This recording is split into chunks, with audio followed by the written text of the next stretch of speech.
The sequels need help. I think even if you're the biggest sequel fan or the largest Rian Johnson hater, you know that there is something currently missing from the sequels, and it needs some serious help. I've been hearing throughout the Star Wars fandom that the sequel trilogy needs just time like the prequel trilogy did to make a comeback, and that severely discounts everything that the prequel trilogy had in order to make that comeback. I think this is a very important disclaimer, but this is not going to be a video where I spend time hating on the sequels, hating on people who like the sequels. We're not about that here. And hopefully you find a lot of substance in this video because this is an interesting topic that I don't see talked about enough.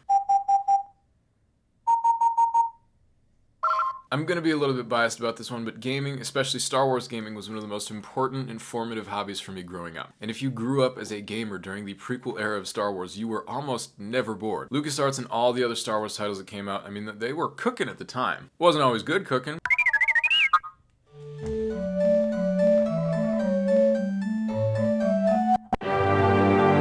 But it was cooking nonetheless. And even though they released a lot of games, most of which were pretty solid, to me as a kid, little 3 to 4 year old Noah really didn't mind the fact that not all the Star Wars games were that great. It just gave me more of a Star Wars universe to expand and explore. And believe me, as a kid, I played everything that I could get my hands on, from Star Wars Battlefront to Star Wars Bounty Hunter. I was obsessed with Star Wars games as a kid. I even put a lot of time into Racer Revenge as a kid. Racer Revenge! As a kid, I had nothing more fun than ramming Gazgano off the race course every single time. He did remind me of a spider, and I did have a lot of prejudices about spiders and spider-looking people, so I was 3, guys. He looked like a spider, come on. And with all these games being pumped out, on top of that, the cream of the crop, we had Lego Star Wars in its prime. And I know nostalgia is a killer, but honestly, the old Lego Star Wars games hold up even now for this current generation. These games have aged extremely well, they are very playable, they look pretty solid even for the time, and I hate to say it, but it kinda has better level design than the 2022 release of LEGO Star Wars. I hate to say it. Regardless of all that, the prequel era of Star Wars was absolutely amazing. It was such an awesome time to be a fan. There was something really affirming about watching Attack of the Clones and then loading up Star Wars Bounty Hunter and hearing Tamora Morrison's voice that I just got done hearing while watching Attack of the Clones. Oh, let me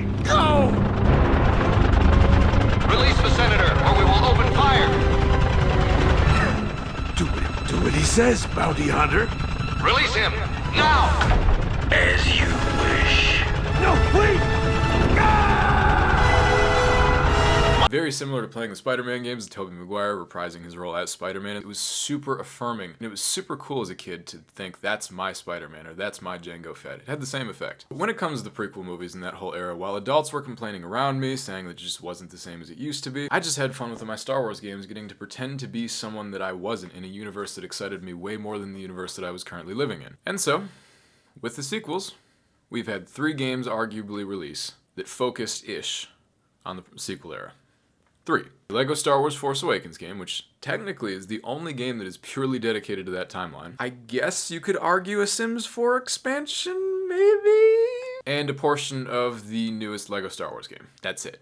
That's all you got. And so the fact that the only really big Star Wars release that we've gotten to focus on the sequel era is a LEGO Star Wars game that came out along with The Force Awakens, a year after actually. What's going on? I do understand that video games are in a very different era than they used to be. Games are a lot harder to produce, they take more time, they take more people, and they take a hell of a lot more money. But I cannot help but feel when it comes to the sequel era, Star Wars was pretty much largely abandoned. A very large part of the reason as to why the prequels had the resurgence and the popularity that did is because so many kids got to experience the prequels in so many different ways through video games. And the worst part is the people that really didn't even necessarily appreciate the prequels got ways to appreciate them through games like Star Wars Battlefront, Star Wars Republic Commando, and so many other different variations of games from that era. There were a lot of people that didn't like the movies but absolutely loved the hell out of these games. The sequels desperately need some type of video game to focus on a character from that era. It could be a new one, it could be a create your own, but we need something in the sequel era to really, really help get people back interested in this timeline. Oh, this is a tough one.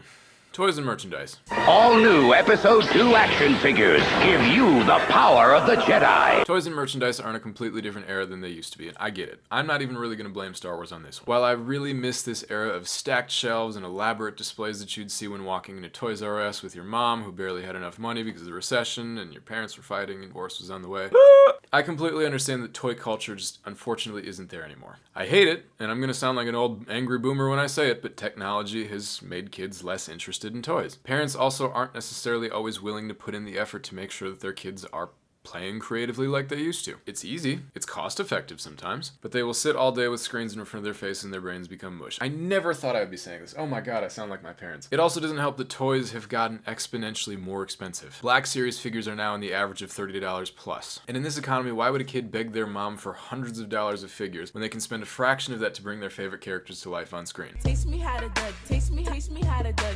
But in this video, I gotta give credit where credit is due, and I think LEGO has been a really bright spot in a toy industry that's slowly dying out due to the advancements in technology. I also think that LEGO has done a mostly respectable job of keeping firm and actually releasing some sequel content. When it comes to sequel LEGO sets, if you want one, you can most likely find one out there. The sets, however, that I do see kids and parents buying for their kids are all usually Clone Wars, though. I would argue that the prequel and Clone Wars sets are a little bit more popular, honestly, maybe even more popular than the OT sets right now. I do feel like every single time I blink, there's a new prequel or Clone Wars set coming out, but I do buy them, of course, so hey, shut up. And so with this chapter of discussion, I can't really fault Star Wars for this one. I think they're mostly doing as best as they can in an era where toys are starting to phase out. It hurts me to say it, but that's the reality.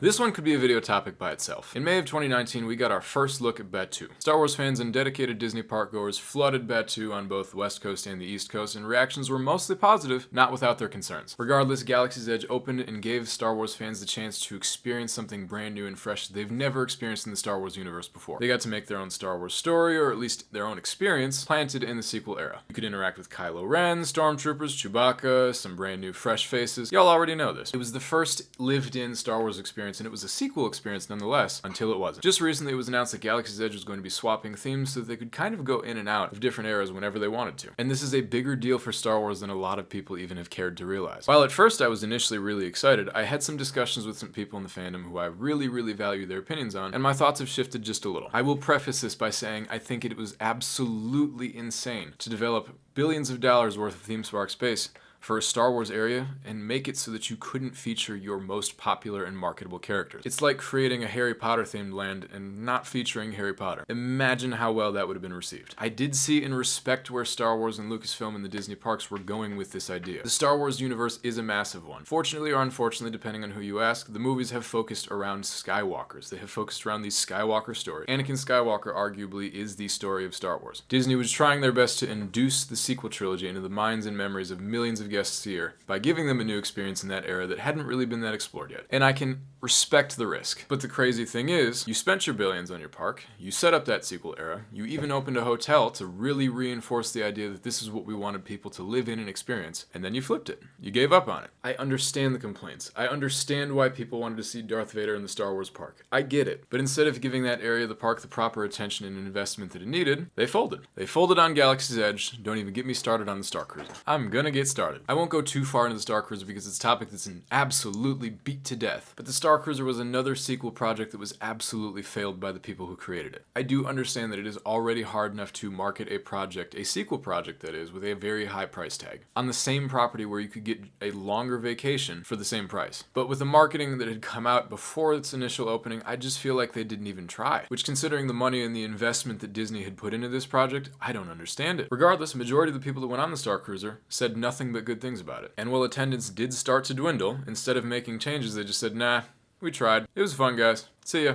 And that was that.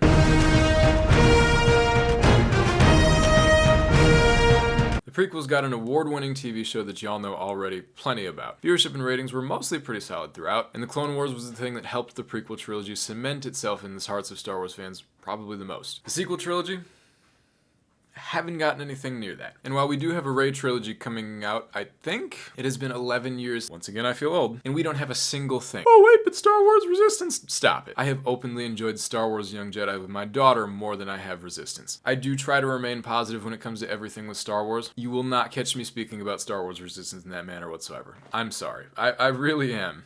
I'm sorry. If you got the same Clone Wars animation team to give us good backstories about Rey, Finn, Poe, Kylo, I really think they'd be onto something good. For the sake of time, there was a lot in this video that I just could not cover. I really hope I didn't come off as a sequel hater or a Disney hater, because I'm not by any means. I think overall, Disney has done a very solid job with Star Wars since its acquisition. Sorry, he keeps scratching at my Jango Fett armor back there, and I'm not having that. You're a bad little kidding. I spent nearly $4,000 on a Kylo Ren suit, and that was after the release of Last Jedi. And that's coming from someone that openly, I'll admit, was not pleased with it. I love the potential of where these movies were going. I love the potential of the characters, and I'm really interested to see where they can still go. But we will not get a prequel-like resurgence of the sequel trilogy if it continues to be left in the dust. And if that's a choice that Disney and Lucasfilm want to make, that's fine. But I do know that there are fans out there that even though they even necessarily weren't entirely pleased with the sequels, are not blind, miserable haters and still see that there's a lot of really cool potential in this trilogy.